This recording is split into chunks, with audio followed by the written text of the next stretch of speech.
नमस्कार दर्शकों, उत्तराखंड के आज के इस विशेष कार्यक्रम में आपका स्वागत है। आज जबकि समूचा राष्ट्र अमृत महोत्सव के आयोजन के माध्यम से हर घर तिरंगा की उस भावना को पहुंचाने का प्रयास कर रहा है, जिसका श्रेय भारत सरकार को जाता है, जिन्होंने 60 करोड़ परिवारों तक इस भाव को ले जाकर स्वाधीनता सेनानियों के उस सपने को और उस जज्बे को नई पीढ़ी तक पहुंचाने का संकल्प लिया है। स्टूडियो में आज की इस वार्ता में हमारे साथ जिन मेहमानों को हमने आमंत्रित किया है, उनका आपसे एक परिचय करा दूं। मेरे ठीक सामने अतुल शर्मा हैं। आप स्वाधीनता सेनानी परिवार से आते हैं, जनकवि हैं और लेखक हैं। उनके बगल में वरिष्ठ पत्रकार और स्तंभकार श्री जयसिंह जी हैं, जो राष्ट्रीय पत्रों में अपनी बेबाक लेखनी के कारण जाने जाते हैं। और ठीक मेरी बगल में श्रीमती माधुरी बंद बैठी हैं, जो साहित्यकार हैं और एक कवि के रूप में भी जानी जाती हैं। तो दर्शकों, आज की ये विशेष चर्चा, जब पूरा देश एक उल्लास में डूबा है, पूरा देश और हमारी सरकार उस तिरंगे के भाव को जन जन तक पहुंचाने के लिए कृत संकल्प है, और साथ ही इस भावना को किस तरीके से हम आगे की पीढ़ी तक इसको हम ट्रांसफ़र कर सकें, किस तरीके से हम उस पीढ़ी को, उस जज्बे को, जिन्होंने आज़ादी में इस तिरंगे की आन बान और शान के लिए अपने प्राणों की आहुति दे दी, उस भावना को, उस परंपरा को नई पीढ़ी तक और उस जज्बे को पहुंचाने के लिए, उसके स्मरण को कराने के लिए और इस देश के नव निर्माण के लिए जो संकल्प किया है सरकार ने, उस पर ये चर्चा हमारी आज की विशेष केंद्रित होगी। और मैं इस चर्चा को प्रारंभ करना चाहूँगा अपने साथी हमारे अतुल शर्मा जी से। चूँकि आप एक सेनानी परिवार से श्रीराम शर्मा जी के सुपुत्र हैं, जिन्होंने 30 से और 42 के आंदोलन में और आपके परिवार ने उस संघर्ष को अपने सामने देखा है, किस तरीके से तिरंगे की भावना को आप जन जन तक पहुंचाने का नज़रिया और सरकार का जो संकल्प है, किस रूप में देखते हैं? धन्यवाद।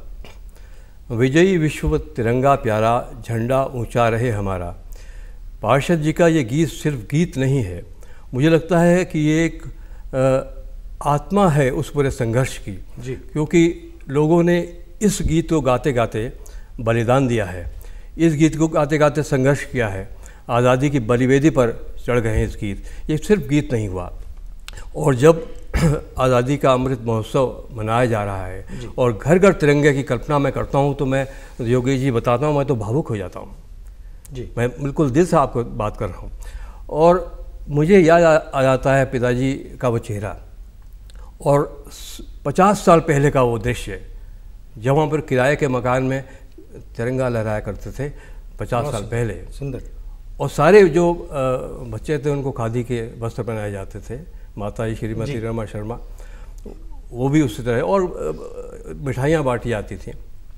और उससे बड़ी बात यह है कि दो तरफा एक बात आपने बहुत अच्छी बात कह दी है कि आज की पीढ़ी और तब की पीढ़ी, उस पीढ़ी को संस्कार मिले अपने पिता से, जो मैं अपनी बात कर सकता हूँ, जो कि स्वाधीनता सेनानी परिवार के थे जी।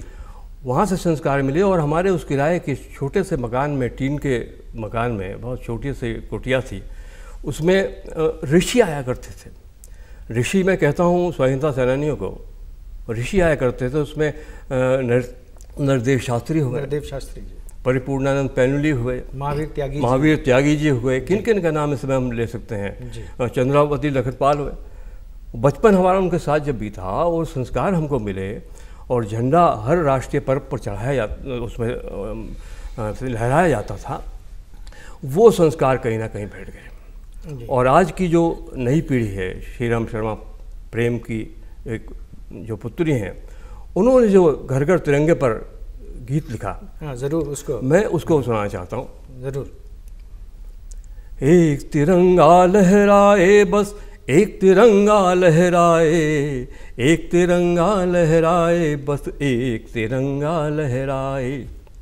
सब मिलकर ये बोल उठे अब, एक तिरंगा लहराए, एक तिरंगा लहराए, बस एक तिरंगा लहराए।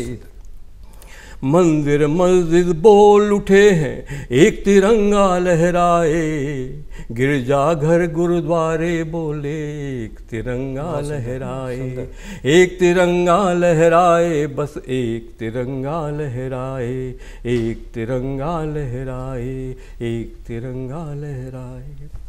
बहुत सुंदर अतुल जी, ये निश्चित रूप से हमें उस आज़ादी के दौर में ले जाने वाला गीत है, उस भावना से जोड़ने वाला गीत है।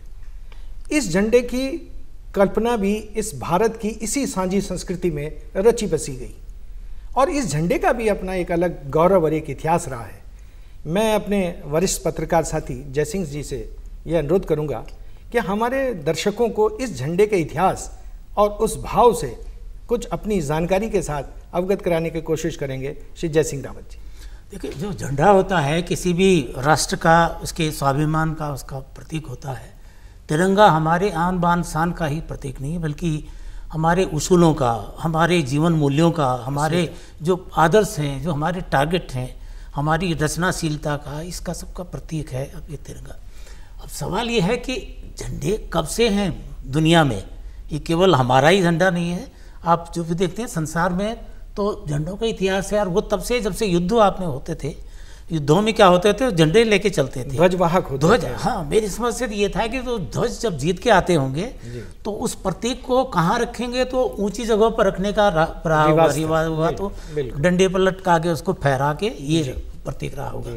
तो सवाल ये है कि हमारा जब ये तिरंगा है, तिरंगे से पहले तो हमारे दो किस्म के शासन थे।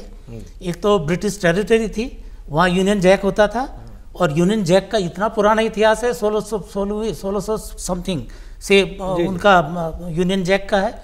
और उससे पहले भी हमारा जो मुगल एम्पायर था, उनका भी झंडा था, शेर और सूरज पीछे ग्रीन उसमें बैकग्राउंड के साथ था, उनका भी होता था। और जो हमारी 560-62 जो प्रिंसली स्टेट्स थी, उनके भी झंडे थे, उनके भी अपने। हमारा टिहरी स्टेट था, टिहरी स्टेट का भी अपना झंडा था। बिल्कुल। तो ये झंडे थे। तब आया कि भाई हम राज मांग रहे हैं, राज्य मांग रहे हैं, देश मांग रहे हैं, अपना आपस मांगे, हमारा भी तो कोई झंडा होना चाहिए। तो उस वजह से तब आया कि झंडे की जरूरत क्या है, तभी से उसको डिवाइस किया जाए, अभी से पता चला। तो सबसे पहले 1906 में कलकत्ता में कोई झंडा फहराने का आंदोलनकारियों ने शुरू किया।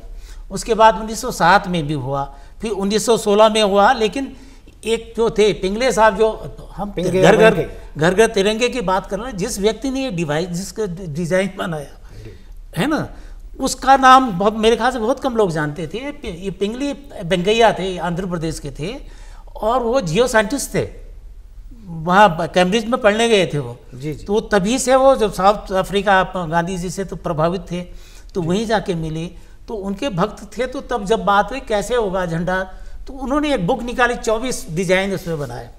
तो लगभग 1921 में विजयवाड़ा जो कांग्रेस का अधिवेशन था, उसमें गांधी जी को दिखाया। तो उन्होंने कहा आपने 2 रंग थे उसमें, एक लाल, एक क्या कहते हैं ग्रीन, है ना।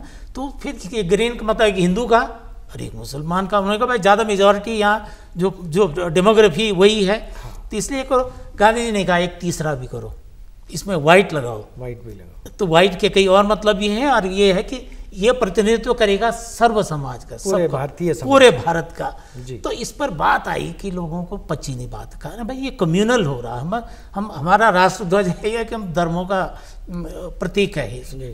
तो फिर यह है कि 1931 में कांग्रेस की एक कमेटी बैठी, ध्वज कमेटी बैठी, उसने पास किया। उसने कहा एक तो जो आपका जो ऊपर, गांधी जी ने कहा था इसे ऊपर लगाओ व्हाइट, उसे कहा बीच में लगाओ, है ना।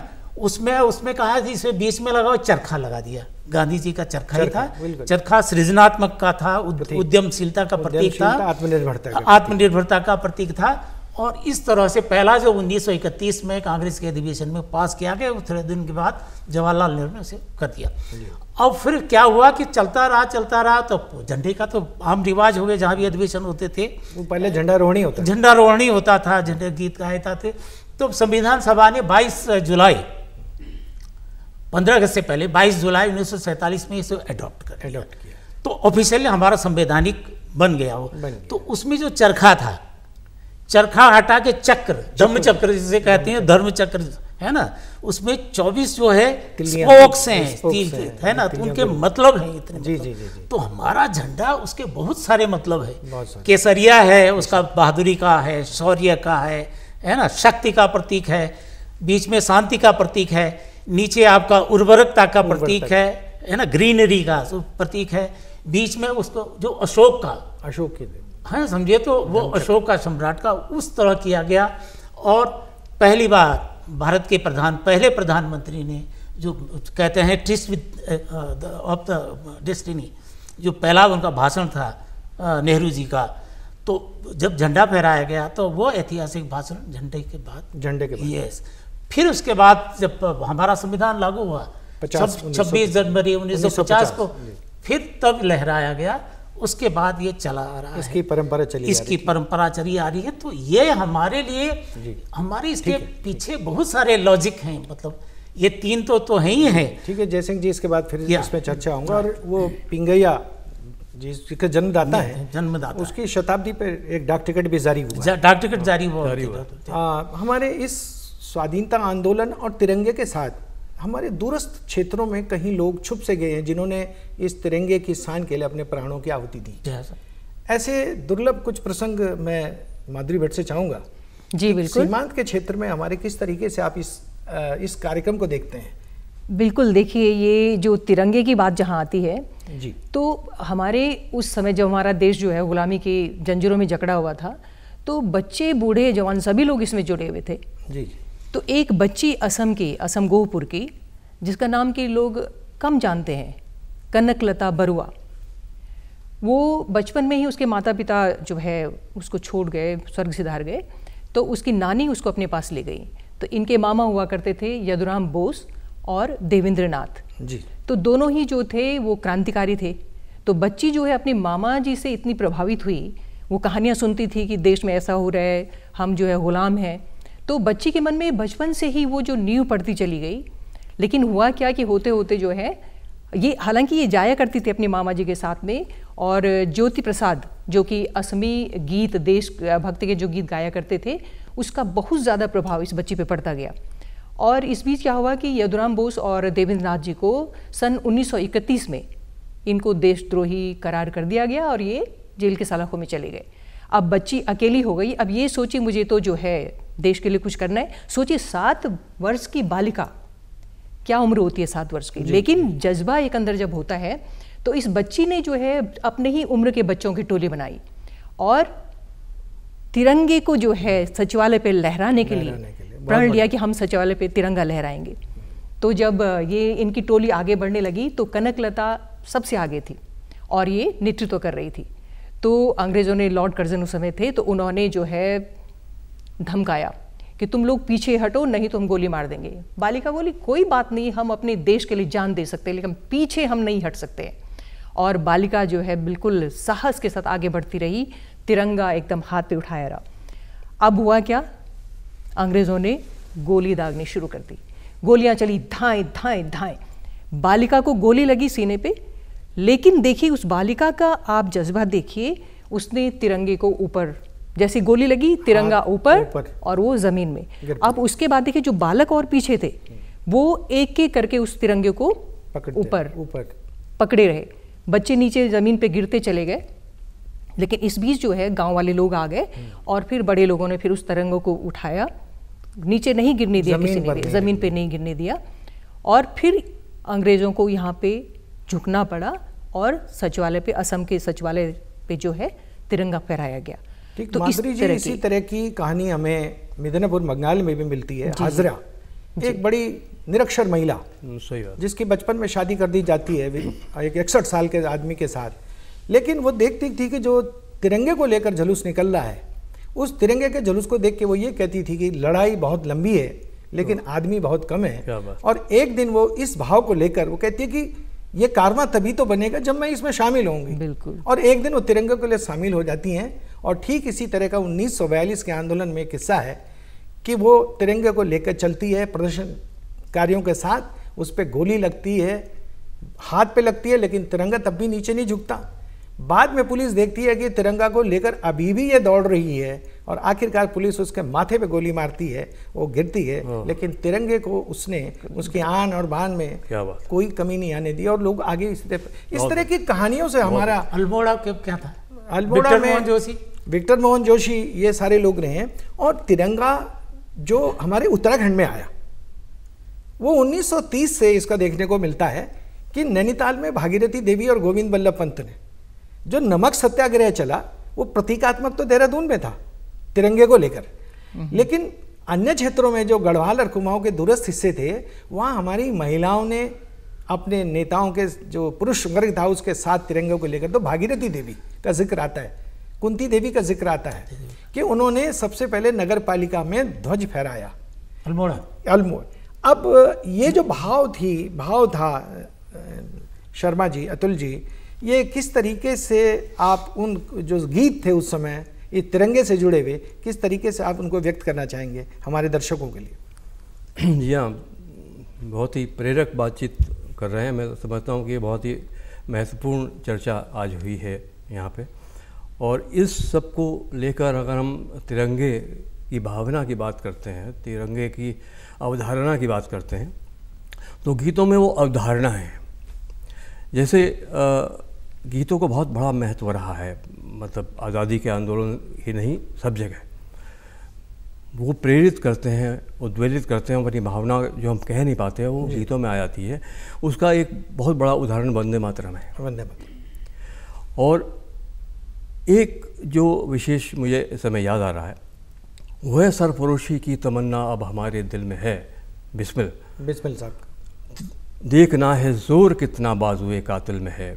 मैं आज कल्पना करता हूँ योगेश भाई कि जिस समय वो गाते हुए चल रहे होंगे या फांसी के तख्ते पर झूलने से पहले गा रहे होंगे, वो स्थिति क्या होती होगी। आज की स्थिति में ये जानने की ज़रूरत है, उस जज्बे को जानने की ज़रूरत है।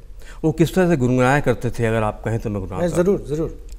सरफरोशी की तमन्ना अब हमारे दिल में है, देखना है जोर कितना बाजुए का तिल में है। पता है फांसी हो जाने वाली है, लेकिन देश आज़ाद होना है, झंडे की रक्षा करनी है।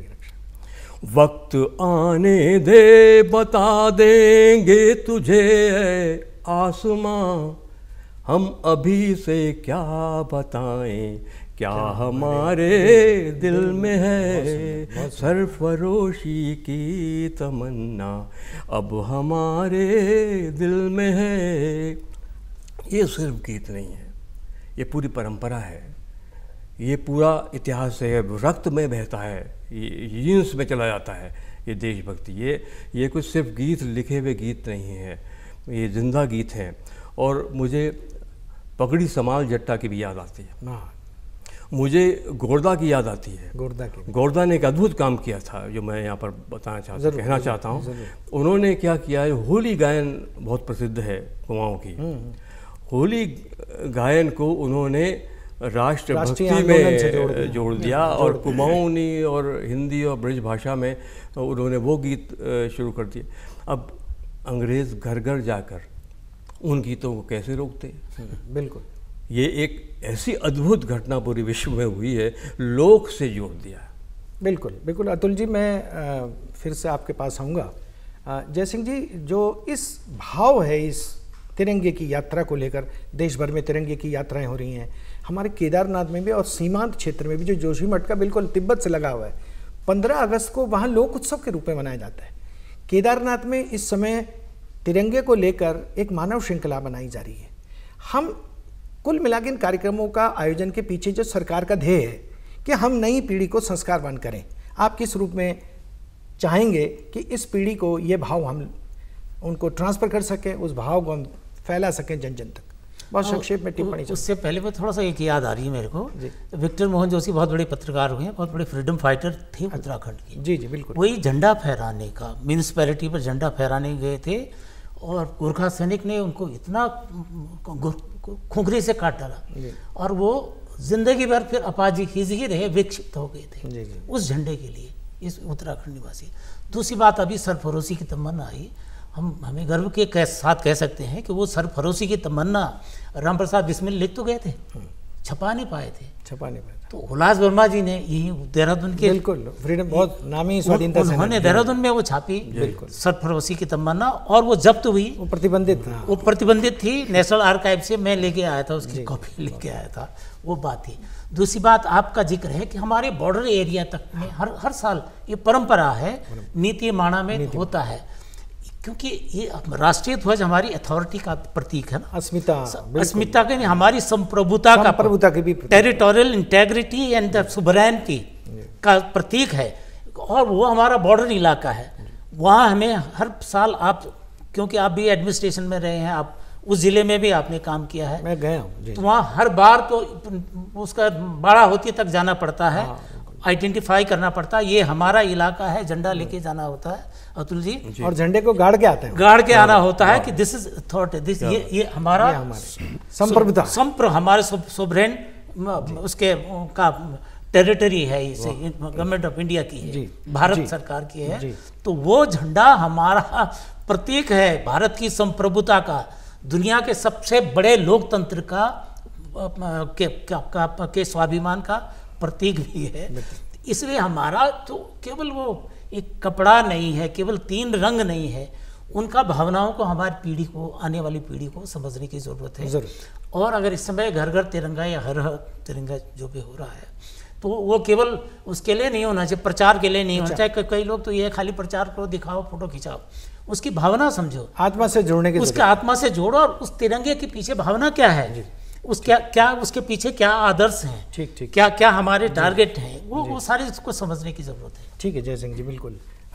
मैं फिर से एक बार माधुरी भट्ट के पास आ रहा हूँ। माधुरी जी, की किस तरीके से नई पीढ़ी को हम संस्कारवान करें? देखिए, जहाँ तक नई पीढ़ी को संस्कारवान करने की बात है, तो मैं ऐसे परिवार से आती हूँ जहाँ ज़्यादातर लोग जो हैं देश की सेवा में समर्पित हैं। मेरे नाना जी जो हैं पंडित मायाराम धिल्डियाल, उनका जब वो सन 1942 में वो जेल में बंद थे, फ्रीडम फाइटर थे, जेल में बंद थे, और मेरी नानी ने खबर किस तरह पहुंचाई कि वो जो है माँ बनने वाली हैं। तो मेरे नाना जी ने वहीं से संकल्प ले लिया कि मैं अपने बेटे को देश के लिए समर्पित कर दूंगा। तो मेरे नाना जी के 2 बेटे हुए, और दोनों ही जो है देश के लिए समर्पित रहे। मेरे बड़े मामा जी अभी भी हैं, यहाँ देहरादून में हैं, छोटे मामा भी हैं, कर्नल चक्रधर प्रसाद धिल्डियाल, और मेरा भाई डॉक्टर मेजर अतुल धिल्डियाल, जो कि डोडा में लड़ते लड़ते जो है वो दुश्मनों को ढेर करते करते वो जो शहीद हुआ है, और उसके बाद तिरंगे पे लिपट के घर आया है। और मेरे नाना जी ने वहीं से ही जो है संकल्प ले लिया था कि मैं, उनकी 4 बेटियां, चारों बेटियों को उन्होंने राइफल ट्रेनिंग से सुसज्जित किया, और संकल्प लिया कि मैं अपनी 4 बेटियों की शादी ऐसे लड़कों से करूँगा जो देश के लिए समर्पित हों। और मैं भाग्यशाली हूँ कि मेरे पिताजी जो पुण्य श्लोक श्री वल्लभ देव तिवारी, वो भी आर्मी में रहे हैं। उन्होंने 1962, 1967 और की लड़ाई उन्होंने लड़ी हैं।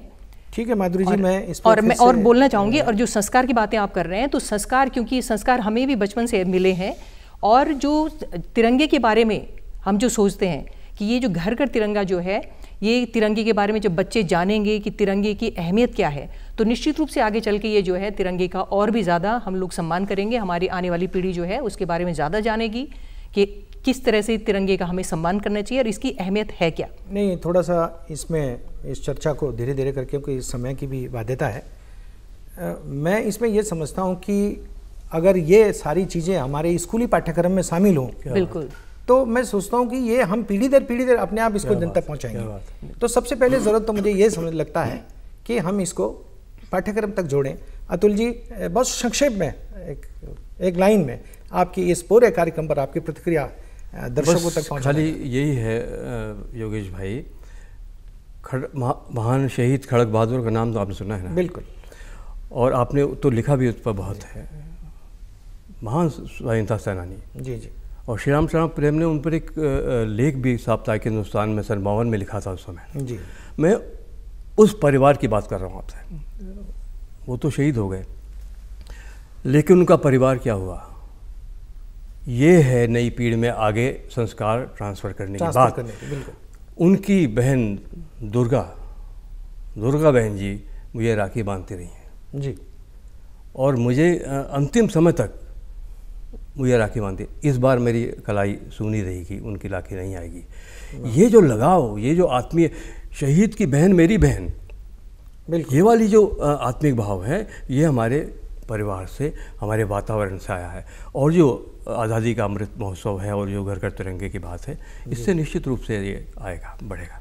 बिल्कुल, मैं ये समझता हूँ अतुल जी कि ये आयोजन, ये पर्व जो है हमें एक संवेदनाएं भी देता है, और उन संवेदनाओं के सहारे हम राष्ट्रीय आंदोलन में जो तिरंगे की भूमिका रही, और वो तिरंगा जो राष्ट्रीय स्तर से हमारे गांव तक आया। और बड़ी मज़ेदार कहानी है कि जब देश आज़ाद हुआ तो पहाड़ में तो कुछ साधन थे नहीं, तो लोग जो सामान लाते थे रामनगर से और मंडियों से, उनको जब पता चला कि देश आज़ाद हो गया तो उन्होंने कागज़ में रंगों के सहारे तिरंगा बना के और घोड़े पे लगकर आवाज़ देते देते गांव तक गए कि देश आज़ाद हो गया है, तिरंगे के साथ आगे बढ़ते रहे। तिरंगे की ये भावना आज फिर से एक बार हमें जन जन तक अनुप्राणित कर रही है। और इस तरह हम ये कह सकते हैं कि ये उत्तराखंड का क्षेत्र हमारे राष्ट्रीय जीवन की मुख्यधारा से जुड़ा रहा। यहाँ के सेनानी परंपरा, यहाँ की सैनिक परंपरा, यहाँ की साहित्य परंपरा से जुड़े लोगों ने इस छोटे से देहरादून शहर को भी, जो बहुसांस्कृतिक पहचान वाला शहर रहा है, वो राष्ट्रीय स्तर तक की पहचान बनाने में और राष्ट्रीय जीवन की मुख्य धारा से जोड़कर जो दृश्य प्रस्तुत किया है, वो निश्चित रूप से उस आन बान शान को के साथ तिरंगे को हमेशा लहराता रहेगा जब तक ये जीवन रहेगा। दूरदर्शन की इस आज के विशेष कार्यक्रम में आप हमारे साथ शामिल हुए। मैं आप सभी महानुभावों का इस कार्यक्रम में आने के लिए आभार व्यक्त करता हूँ। बहुत बहुत धन्यवाद।